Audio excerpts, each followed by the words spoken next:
Hey guys, I just learned something pretty cool, and right now I have a video premiering, so I'm actually crossing myself out or competing with myself. But people can watch that one later on. This one is pretty cool, and I wanted to get it done. So essentially, I'm gonna be running ChatGPT. I already done the analysis. I'm gonna share it with you of my debate with Rogue Calvinist, and the way I know about this, somebody until I get permission, I won't mention how who gave me this information or how to do this. But I do want to give a shout out to that person, whenever the opportunity comes. But you see the thumbnail that's on there. That's Chat GPT generated, and it's a summary from its standpoint of the debate. So let's just look at this real quick. So what it does is, I'm going to turn the sound down a little bit.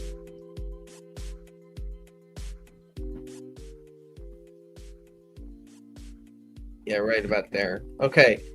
So what it did is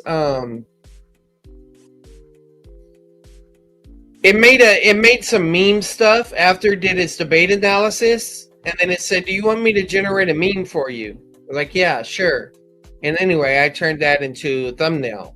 It don't look as good as this definition of thumbnail here, but that's fine. So this is what it said. Tulip brought the fire, and you got Rogue Calvinists call me a heretic. You got the YouTube chat watching with their popcorn, and then but it says, but LOTUS had receipts, and it was basically argue for the Greek New Testament and LOTUS.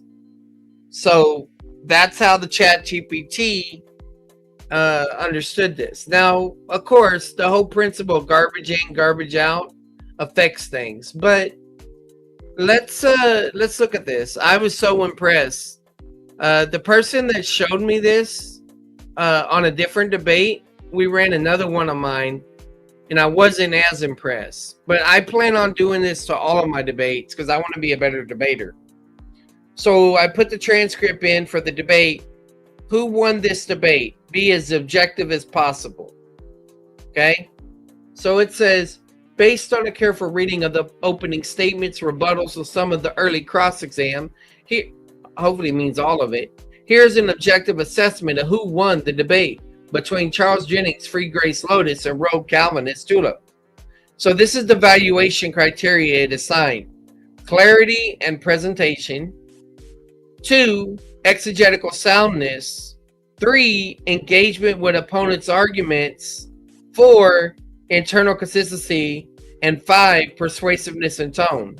Now, one thing I want to do is I want to get Chris Morrison to maybe evaluate the ChatGPT's evaluations and nuance it, putting a human dimension on this. But I can learn from this. I can say, okay, this is the evaluation criteria. I need to start evaluating myself on these different things. So then this is what it says. Rogue Calvinist, TULIP, strengths. Strong rhetorical opening using emotional language. Belligerent heresy. Lie to God. Repeated appeal to total depravity, monergistic regeneration, and divine sovereignty. Clear uses of texts like Ephesians 2, Romans 9, John 17, and Philippians 1:29 to reinforce the Reformed view of God's sovereignty and election. He pressed Charles Jennings on consistency, whether a person who denies Christ is still saved under free grace. He made a strong showing that free grace theology is prone to misunderstanding the role of works and perseverance in salvation. The weaknesses. He did not adequately define TULIP point by point or rebut Charles' acronym, e.g. occupational election. He engaged in overgeneralizations and strawmanning, e.g. claiming Charles teaches that you can reject Christ and still be eternally secure. I do teach that, but anyway, without clearly resolving distinctions between position and experience. He failed to convincingly deal with free grace's distinction between salvation, reward, and inheritance. He didn't handle James 2 and fruit-bearing passages with an awareness of free grace contextual readings. He occasionally turned defensive or dismissive. What are you doing here? Which weakened the tone. Like, if you're not reading, what are you doing here? And then, all right, so now Charles Jennings, Free Grace, Lotus. The strengths. It says, I gave a thorough presentation of LOTUS acronym: liable depravity, occupational election, tiered atonement, undeserved grace, and security of the saints. I presented a detailed three-legged stool framework with key texts: John 3, 14 and 18, Romans 6 and 8, 2 Timothy 2, and Romans 8, 17.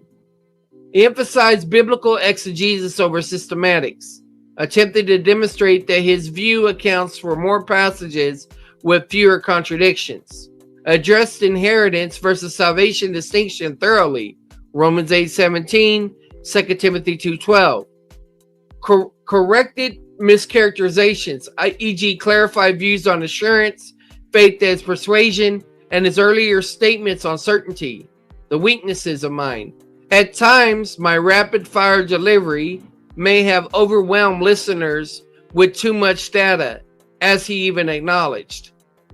I relied on system-specific language, IRF, regeneration, de facto inheritance, that may confuse lay listeners unfamiliar with free grace terminology. Well, IRF, that was my way to say irresistible regenerated faith, and you should hate it as much as IRS.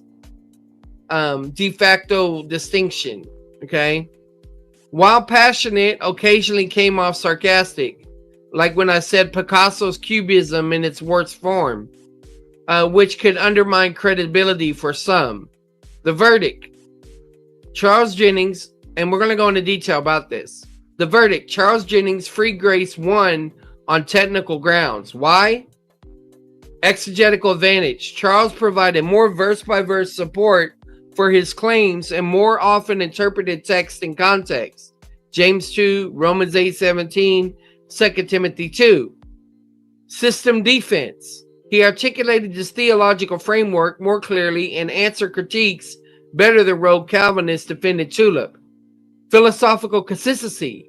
He made clear the logical flow from one-time faith to eternal security, whereas rogue relied heavily on systematic assertions without showing the exegesis. Engagement. Charles directly rebutted rogue's accusations, clarified misunderstandings, and even offered mutual acknowledgement when rogue corrected his assumption, e.g. rogue's clarification that he doesn't say all non-Calvinists are unsaved. Okay. Final notes. Rogue Calvinists brought bold challenges but failed to fully exegete texts or dismantle LOTUS adequately. Charles Jennings successfully used both academic and biblical tools to defend LOTUS as an internally coherent and biblically supported soteriological model. For an audience seeking exegetical depth and system clarity, Charles Jennings likely came out on top.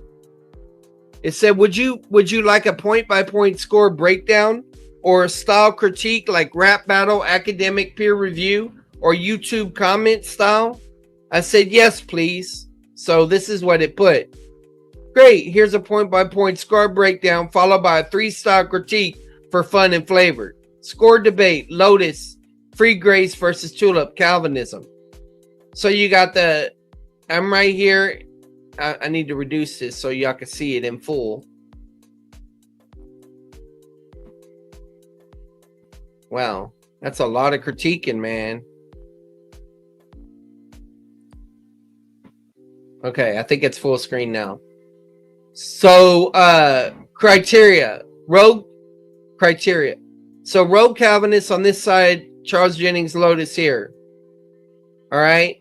And so, we'll just look at clarity of argument. It gave Rogue a 7 of 10, and it gave me an 8.5 of 10.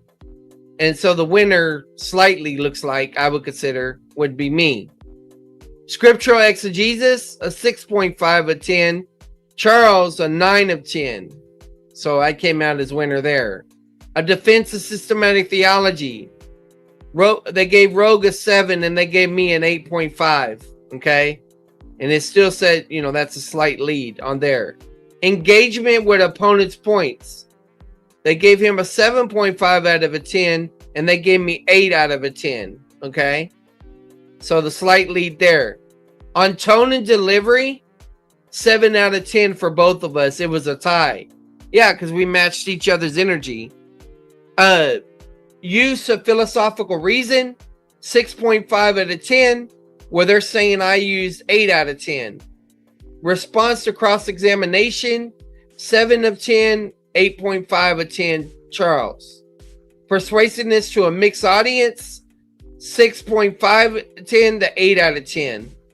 And then originality or freshness, 6 to 10 for Rogue.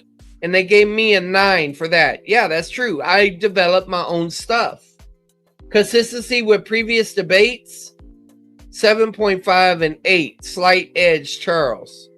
So then they say final score, Rogue Calvinist, 67.5 out of 100. And Charles Jennings, 85.5 out of 100. All right. Winner, Charles Jennings by a decisive margin based on clarity. And we can zoom this in now because it's going to go into another section. Charles Jennings by a decisive margin based on clarity, consistency, exegetical depth, and ability to defend his framework under pressure. Style critique, pick your flavor. So here it is. Rap battle breakdown, 8 Mile style. Mic check 1, battle on stage. All right, so here we go. Mic check 1, 2, battle on stage, doctrine in hand. Rogue brought the heat, but Charles had the plan. Tulip tradition, fire and wrath, but Charles dropped text like a theological math. Rogue yelled, heretic thought he throw shade, but Charles flipped back and the Lotus got laid. It's weird, but I guess it mean like laid the track. Romans, Timothy, with what the 3-legged stool. Rogue came in with force, but Charles kept his cool. Who won this round in the Colosseum fight? Jennings brought the Logos and left with the light. So that's what they say. Now they give an academic peer review. Abstract. This debate presented 2 sociological paradigms. TULIP, Reformed Calvinism, and LOTUS, Free Grace Theology. Evaluation. Rogue Calvinists excelled in system loyalty and rhetorical edge, but often defaulted to assertion rather than exegesis. Charles Jennings displayed strong familiarity with biblical languages, context, and structural theology. His LOTUS acronym was both creative and robust. Conclusion. While Rogue Calvinist demonstrates passion and commitment, Charles Jennings delivered a more academically defensible and exegetically supported case. Result, recommended for publication, Charles Jennings. Interesting.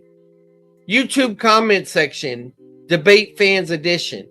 So you got Free Grace Fan 247. Bro, Charles just schooled Rogue with the Romans 8:17 plus 2 Timothy 2 combo. That LOTUS acronym ain't just a flower. It's a theology power plant. And then you got the Cage Stage Calvinist that says, nah, fam. Rogue still brought the fire. Charles talks too fast. But low-key, Charles had more Bible, though. It's funny because I actually saw some of these comments in the chat underneath the video or in other debates. Debate Junkie says, objectively, Charles, when man did his homework. Rogue tried to go for shock and awe, but got humbled by logic and cross-referencing. Let's go. Poll, who won? Charles, 71. Rogue, 29. And then it said, would you like a custom meme, animated graphic, or Twitter X style recap next? And I said, yes, please. All right, here's the full debate recap pack. Social media style with a meme, a tweet style breakdown, and YouTube title suggestion to top it off. The meme caption style. Image idea, 2 gladiators in a Roman Colosseum.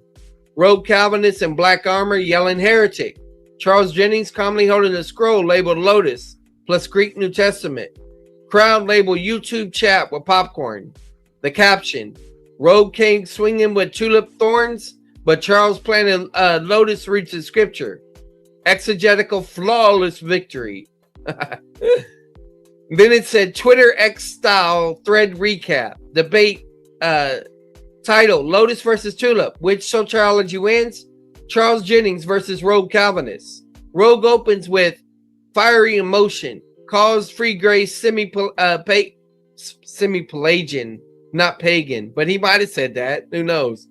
Charles answers with slides, Greek exegesis, and tiered atonement. Rogue, you can't reject Christ and be saved. Charles, that's inheritance, not salvation. Let's read Romans 8:17 together. James 2, used by Rogue, is deconstructed, and Charles quotes James 3 right back. 6, Rogue asserts Charles Croft references. The verdict, Charles Jennings wins on exegetical precision and system defense. And then free grace showed its biblical legs. Hashtag theological debate, soteriology, free grace, Calvinism, Lotus versus TULIP. And then this is the YouTube video title suggestion. Free grace versus Calvinism debate. Charles Jennings exposes TULIP. Lotus dominates the arena. Featuring Greek, rewards versus salvation and cross-examination fireworks. If you want it, I can also generate a real meme image, just say the word, a TikTok style 15-second debate recap script, or a promotional graphic for your next event channel. Want to build a clip-by-clip highlight summary too? I said a real meme image, please. And there it is. Boom. It created that. And I said, please put all of this in a PDF. Then I downloaded it. I said, you didn't include it all. So put it in there. And I said, make it like a meme-sized thumbnail. And there it is. Ain't that amazing, guys? That's pretty crazy. And, so yeah, I may come back and do another one of these in a minute. This is cool. I really like it. And I'm going to do my first debate. Because that way I could see if I improve over time. I was aggressive in that, but that was raw. That was my first debate. So yeah. All right. Well, check out more content, old stuff and new. And hopefully this will make the Calvinists squirm a little bit. For those that think I lost the debate, now we're starting to get some exegetical criteria. And we'll get Chris Morrison to evaluate some of this. And I'm learning. And you know what? I know that ChatGPT believes I lost certain debates. That's fine. We got something we can evaluate things. And ChatGPT don't always see it right. But man, this is a whole step forward. And this could really clarify a lot of things in the future. And it's going to improve. Now I know the things I need to work on. I mean, there's people that tell me certain things, but this helps me conceptualize it because I'm so visual. And so I'm so thankful for this. And like I said, I want to give a shout out to that person as soon as they give me permission about that. But yeah, guys, I may be up all night doing this with all my debates because it's so cool. I don't care about the views. I don't care about that my videos are in competition with themselves. It don't matter. This is so cool. So y'all check out more content, old stuff, new stuff that's dropped on top of each other. It doesn't matter. It's all good. God bless, guys.